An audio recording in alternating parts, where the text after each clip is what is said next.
Of all of the buzzwords today, employee engagement is clearly one of them.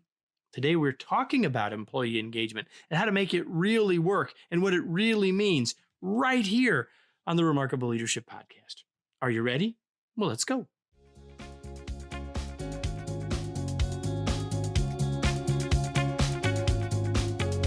Welcome to the Remarkable Leadership Podcast. We are here each week to help you see the world differently, lead more confidently, and make a bigger difference both professionally and personally. And because you come here to grow as a leader, I'm excited to tell you about Virtual LeaderCon, which we have created and are hosting September 14th through 18th, 2020. If you want the very latest thinking from the top leadership experts with the chance to interact with them and ask your questions wherever you are from the device of your choice, you will not want to miss this event. Best of all, you can watch it all live for free. Go to remarkablepodcast.com/VLC to learn more and get your free pass. That's remarkablepodcast.com/VLC.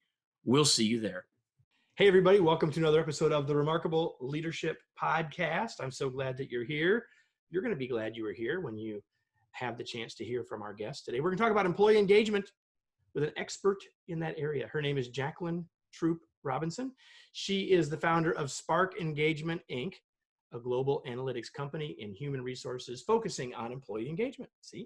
Throughout her 30-year career, she has focused on uplifting leaders and inspiring passionate engagement at all levels of organizations. As best-selling author of the book, Fire Up Your Team, 50 Ways for Leaders to Connect, Collaborate, and Create with Their Teams, she strives to create cultures of passion, productivity, I added an extra word for you there, and performance, all four Ps. She is a multiple RBC Canadian Woman Entrepreneur Award nominee and is represented by the National Speakers Bureau. She shares thought-provoking thoughts and research actionable advice, including right here on the principles of personal to organizational engagement. Her clients include a wide range of industries from around the world, including Singapore, Hong Kong, Japan, Australia, the United Kingdom, Bermuda, and across North America. And today, she is our guest, and I'm so glad that she's here. Welcome, Jacqueline. Glad to have you. Thank you, Kevin. Great to be here. So most people don't, when most people are like 7 years old, they want to be an astronaut or a fireman or a nurse or a teacher. They don't want to be the head of a global analytics company in human resources focusing on employee engagement. I'm just guessing that wasn't the original dream. It was not. However, I came kind of close because I always wanted to be a teacher. And that is in essence what I do. So it's not in a traditional classroom, but basically I'm always learning. That's the other thing I've learned about myself. I never wanted to stop learning. So I continued to go to school formally, informally, and I continued to teach. So it wasn't so off base. Now, I couldn't have predicted I would have been running my own company and traveling around the world. That's been pretty cool, but it's more or less in the ballpark. So in that trek, how did you sort of find yourself or find your way to this whole area of employee engagement? Like, what got you to that specifically? It's really interesting because I had a number of opportunities when I was young, like mid-20s to late 20s. And I found myself in a fairly senior management position in a very large company with large teams when I was 26. And I did not have the technical expertise they had. I had an area of expertise, but it was different than my team's expertise. So I had to rely on my team. I could not be the knower. I could not be the person with all the answers. I could in a specific area, but more broadly, I couldn't. And it really forced me at a really young age to really look at relationship and to really look at power dynamics and how to share power and how to collaborate truly with your teams. And as a result of that, I was able to turn teams around that had been poorly performing. So every 18 months, the company would move me to a new team that had been underperforming, and I would work with them to become a high performing team. And it took me a while to figure out what I was doing, actually. I was just, following my parents' advice, which is just trust people and make sure they trust you. And, but what we Hey, started everybody, to learn, that's a good start, because oftentimes leaders, probably not those listening to us or watching us, Jacqueline, because, you're probably preaching to the choir, but the reality is, like, that's a good place to start. yeah, it's really interesting. My parents are not formally educated, but they're very wise. And I just hung on to some of the principles they had taught me, the values they taught me, and just worked in that way and got great results. And it was only afterwards I started to reflect on what was really working there. I remember years and years ago, because I've been around a while, I sent one of my team members, one of my managers, to a new seminar on the learning organization. And she came back and I said, Betty, tell me, what were they talking about? It sounds really cool. And she said, oh, it's just what we do, which was really interesting. And so it was afterwards I kind of learned to put labels on what we were doing and to figure it out. And after being in the corporate world for about 7-8 years, I really wanted to broaden my impact. I loved what I had been doing, but I really wanted to work with different companies, work with different groups, and I wanted to do a bit of travel and work with different groups around the world as well. So I had been hiring consultants and watching these firms offer some great services, and decided that maybe it was time for me to do that. So in my early 30s, I set up a company and we started to do this work, and employee engagement didn't really hit our radar till about 2000. We decided we wanted to research passion in the workplace. So employee engagement wasn't even a thing then. It wasn't a thing. Right? 20 years ago, it was not a thing. It was not a thing. And so we started researching passion at work because we were really curious. Like in our leadership workshops, leaders always wanted to be passionate themselves, and they also wanted their teams to be passionate, but no one could really put meat on that. It's like we know what this emotion is. Hopefully all of us have experienced it at some point in our working careers, but we didn't know how to create it. And so we went after that. And lo and behold, we made some pretty cool discoveries. And that evolved into employee engagement, but it really started by looking at what does it take to become passionate in your work? And that is, I think that starting point is, from my understanding, what makes your approach to measuring and analyzing employee engagement a little bit different. But can you tell us a little bit more about sort of the approach that you take and what your secret sauce is as it relates to looking at an organization and their employee engagement? Absolutely. I'd love to share that because it is a secret sauce, but I'm happy to share it. But what I'd like to say, first of all, what makes our approach different, and this is evident because we didn't come into things as part of that employee engagement wave. We start at the individual level.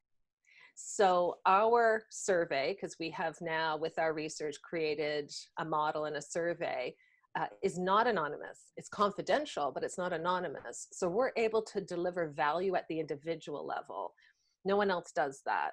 But to start with, you need to know what you're looking for. And so what we discovered about passion at work is that it takes two things really to generate passion. One thing won't surprise you because management has been looking at this area for a number of decades now. The first thing is you must see your work and your career as highly meaningful.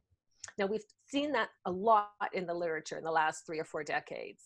That you have to have meaning in your work. You have to have purpose in your work. You need to have different sources of meaning. That's not new. So that was affirming. Get that. But what we learned in our early research is meaning alone is not enough. People don't talk enough about that. And what we learned is equally important is a sense of progress. So you need to have signals of progress in your environment that tell you I'm on track, I'm getting somewhere, I'm having an impact.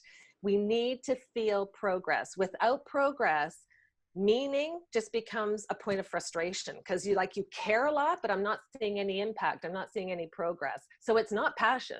you're frustrated. So there are these different emotional states that are generated within us depending on how high or low our meaning and progress drivers are. So for all of you Americans on the call, that progress is called progress. I'm just teasing. I can speak Canadian, as it turns out. I have Canadian clients. So sorry, I just had to see if I could get to smile there, and I succeeded. So That's hilarious. that's excellent. That's excellent to think about the two pieces of that.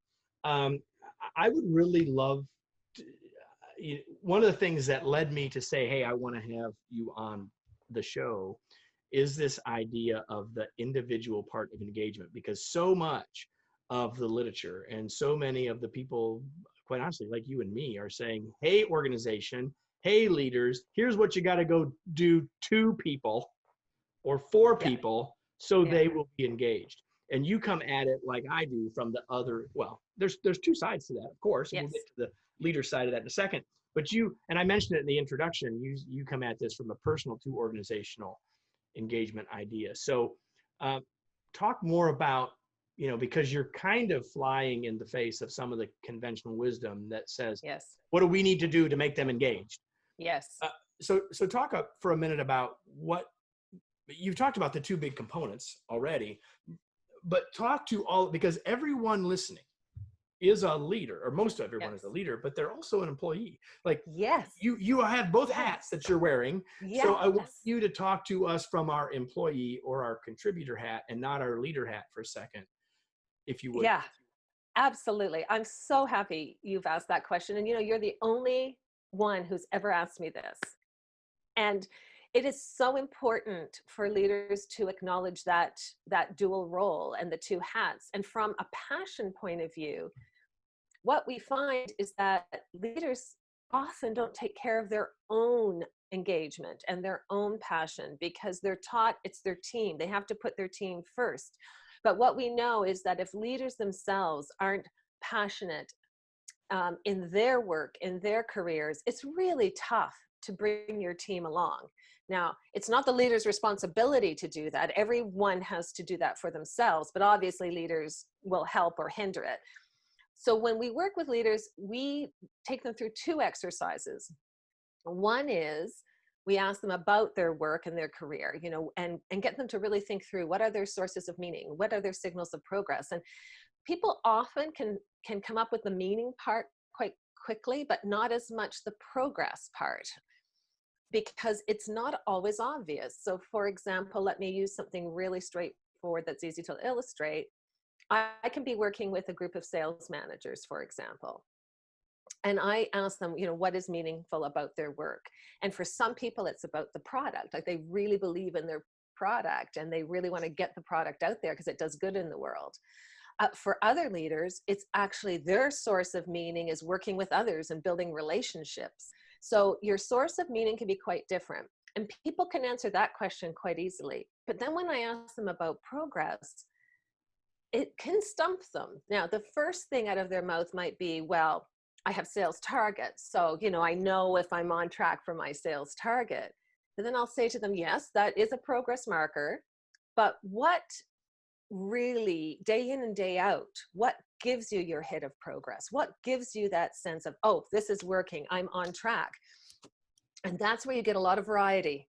So for some salespeople, it is the numbers. For others, it is not. It is relationship. It is seeing how you're helping grow the business. It's learning and developing yourself and others. It can be many, many, many different things. It can be feedback from clients. It can be many things. So we first ground leaders in, day in and day out in your work, where do you get, the most fulfillment? That's another indication of passion. But then, Kevin, we work with them on, when you're in the leader role, what are your drivers of meaning and progress? And what we often find, and this is not a sales comment, this is actually across the board, doesn't matter in the industry, most leaders will think of their technical job or their profession first and are struggling sometimes to find what are their drivers of passion in leadership. Absolutely. They got promoted because they were good salespeople or good accountants or whatever. And that's still where they see themselves. And until we can help leaders see themselves with that leader hat on, more than just sort of nominally, that until we get there, we really, and I, again, probably preaching to the choir for most everyone here. But if you are listening or watching us and you're in a leadership role of leading other leaders, that's something to be thinking about, because there's an opportunity to make sure, especially as you're promoting people into that first leadership role, what we call from bud to boss, when you're making that transition, helping people as a leader of them to make that transition, helping them redefine what their work really is super, super important. It's really interesting you say that, Kevin, because when we run this exercise for some groups, before I can even ask the question, I have to get them to get their headspace in what are leadership activities? What are the tasks of a leader? Because the interesting thing about our model is, yes, you can have those big macro drivers of meaning and progress, but you, in every single task you do, you have a driver of meaning and a driver of progress. So I get leaders to list, what are all the leadership activities? And you know what's fascinating is, you're talking about bud to boss, sometimes people struggle with that question. They're so heavily ingrained in their technical job. And a lot of leaders have a dual role in that sense, that they still are doing some work and also leading. So when you just say, I just want to talk about your leadership activities, people struggle. They will eventually come down to things like coaching, performance management, but sometimes they're very slow to come up with things like translating the vision, reinforcing values, providing valuable feedback. There's a lot of leadership activities that are not top of mind. And so then to look at that and say, okay, now what drives meaning for you? What are your signals of progress, so that you can really enjoy being a leader? How many leaders do I know complain about the leadership role they have? So how can you really love it? Yeah. And that's a whole other conversation that we don't have time for today. I have another question for you with our leader hat on, but now I want to reflect back to an outward perspective here. There is a role. And again, this is where most of the literature is focused, is what do we do organizationally to drive more engagement on our teams, right? So I do want to ask that question. What can we do as a leader? There is a role for us to support, increase engagement. Give you just a couple of pieces of advice for us as leaders. If we really do earnestly want our team members to be more engaged in their work, what can we do to influence that in a positive way? So there are 3 levels. So at the individual level, you can, without taking our survey or getting our reports or profiles, you can just ask questions around meaning and progress. You can ask your every person on your team. You should know this anyway. It's one of the things we do in our team building workshops is, what gives you the most satisfaction in your work? Where do you get meaning? What tells you you're getting somewhere? What frustrates you? What obstacles do you encounter that I can help you remove? So just helping each individual clarify their engagement drivers from a meaning and progress, from that macro point of view, does a lot. Then at the team level, what are our shared sources of meaning? What are the things that we all care about? What are the signals of progress we can all celebrate when we achieve them? What are the things? What's the shared stuff? That's also important. Right. But what we know from the research is that there are 21 engagement drivers. They change up a little bit over the years, but more or less 21 engagement drivers that leaders need to pay attention to. Now, I want to say, and this is really important, is that it's not the leader's job to make anyone passionate or engaged. Those individual reports and individual accountability for understanding what their drivers of meaning and progress are is the individual's responsibility. That's really critical, that leaders don't take on that burden, that they really challenge individuals to seek it out, to focus on things that are meaningful. So Jacqueline, we had a technical issue. And everyone who is watching or listening knows that those things happen. And so you were talking about the 3 things, the 3 pieces of engagement, and you had talked us through the first 2, and we're getting ready to go to the 3rd, and I lost you. In fact, the last thing that I heard, and that I think anyone else will have heard, was you started to talk about the fact that there are 21 engagement drivers. And obviously you're not going to tell us about all 21, but that's where you were. So if you can sort of, talk about where you were there, and I think people will be in a pretty good spot, and we'll continue. I've got a couple more questions before we wrap up. So that's where you were. You were talking about the 21 engagement drivers. Right. So these are the ones, I want to share with you the lowest scoring ones so that the people listening they'll know if they do more of this, they're going to get more engagement. It's just guaranteed. The first one is feedback.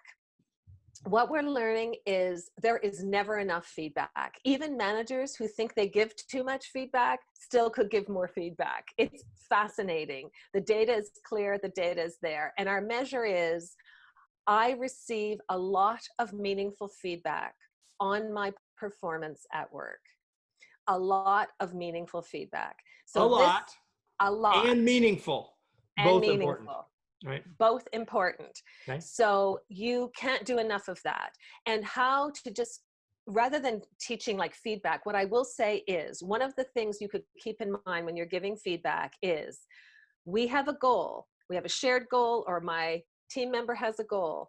How can I give them good information, meaningful information that will let them know, are they on track to achieving it or off track? And if they just think of it that way, the employee will receive that information well, right? I want you to succeed in this project. I've noticed this is happening. I think that's taking you 15 degrees off course. Let's course correct. And that is meaningful feedback. And people need a lot of that because they only see what they see. And so the leader can provide exceptional perspective and input to let people know whether they're on track or off track. So feedback is a critical driver of meaning, but also progress for obvious reasons. Well, and I've just got to say one more thing to that, and that is the point that notice what she said, everyone. On track and off track. And while we don't give enough of any of it, when we give it, we mostly give the off track stuff and not the on track stuff. Hey, you're doing awesome. You're right on target. You're heading toward the goal. You're ahead of the goal. You're doing, whatever. So make sure, so that takes us back to, if you want to call it positive and negative, corrective and encouraging, whatever you want to call it. But remember both things that Jacqueline just said to you, not just one of them. Yes, it's really important. And because I want to know the time and effort I'm putting into something is making a difference in the positive. That's one of the key drivers of meaning and progress. For the time and effort I put in, am I getting the progress I expect? Right? And the other one is celebration. This one is another measure that we ask. So I regularly celebrate my accomplishments at work. Now the language is very clear, so the responsibility is me. However, leaders can really support that because celebration is not natural in the workplace. People hesitate to celebrate unless it's like a birthday or a social event, but to really celebrate good work, to celebrate overcoming an obstacle, to celebrate learning from a disappointment. There's a huge role that celebration can play. And what we know, because we have been able to define 8 different states of engagement, passion is just one. But what we know about the passionate state is the distinguishing feature of those who score passionate is that they celebrate a lot, but celebrate things that are worthy of celebration. Everyone knows, if there's a big celebration over something that's not a big deal, that doesn't go over well. But to really celebrate things that speak to what is meaningful for everyone and real progress in the business, in a project, whatever. So celebration, people are way too quick to move on to the next thing. I'm too busy to take a break. I'm too busy to celebrate. I've got my desk is piled up. I've got the next thing to do. People do not celebrate enough.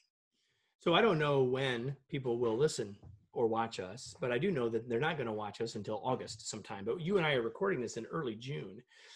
So I have one question that while might feel dated, we don't know what August will look like, or September or October, November, whenever someone might be watching or listening, but it will still be instructive. And that question is, how is the pandemic and everyone working from home, what do you know so far from your research, or just what do you know from being at this for such a long time? How has that impacted, or what do you think the impact of that might be long term? Well, what's really interesting is I'm working closely with a number of clients right now, and there are some clients whose cultures have, the culture lends itself to working very effectively remotely. But they are making a lot of extra effort. So they are holding quiz nights. They are holding, social hours. They were doing daily 15-minute team huddles. And in some of these cases, people are telling me that their team spirit and their productivity is better than ever because of the effort being made, because it's not business as usual. And so, some leaders have been very perceptive in seeing, okay, there's an opportunity in this. And so even if we are working remotely, we can really make this the best situation possible. Other clients are much more hesitant to do that. And it's been much harder to help them work with a remote workforce and to really look for ways to engage them. But I think in the long run, as you said, we don't know what the future is going to hold, and it will depend on the industry, of course. But those who are making the effort now during the pandemic to stay emotionally connected to their employees have found that the last couple of months have been all right, not necessarily challenging, of course, because people are anxious. People are facing different circumstances, but definitely have been doing better throughout the pandemic than those who are really hesitant to have a lot of contact. And I will say this before we move on, and that is that if you're doing that, or if you've done that, you are planting seeds of higher levels of trust. You're planting seeds of higher levels of engagement for the long haul, without question. I have zero question about that whatsoever. Absolutely. I can tell you this. I have one client, the CEO has always struggled with some trust issues, and for various reasons, which I don't need to go into, but he struggled with it. Throughout this pandemic crisis, he has risen, and people are now trusting him like they've never trusted him before. He's been authentic. He's held town hall meetings twice a week. Now, most people would think that's too much. Now, he might depending as things normalize, that will probably decrease. Right. But early on, he opened his calendar up to everyone so that for certain time slots, people could book in with him one-on-one if they had a concern. He has done so well that the scores in terms of engagement have gone up during the pandemic and not down. We don't need a pandemic to change our behaviors. No. It may have given us an opportunity, but again, whenever you're watching or listening, the things that Jacqueline has been sharing with you have been timeless and will continue to be. So before we finish, Jacqueline, I have a couple of other questions for you. And the first one is, longtime listeners will know what I'm about to ask you. Here it is. What do you do for fun? What do I do for fun? Well, I talked about being a lifelong learner. So my midlife crisis was going to art school.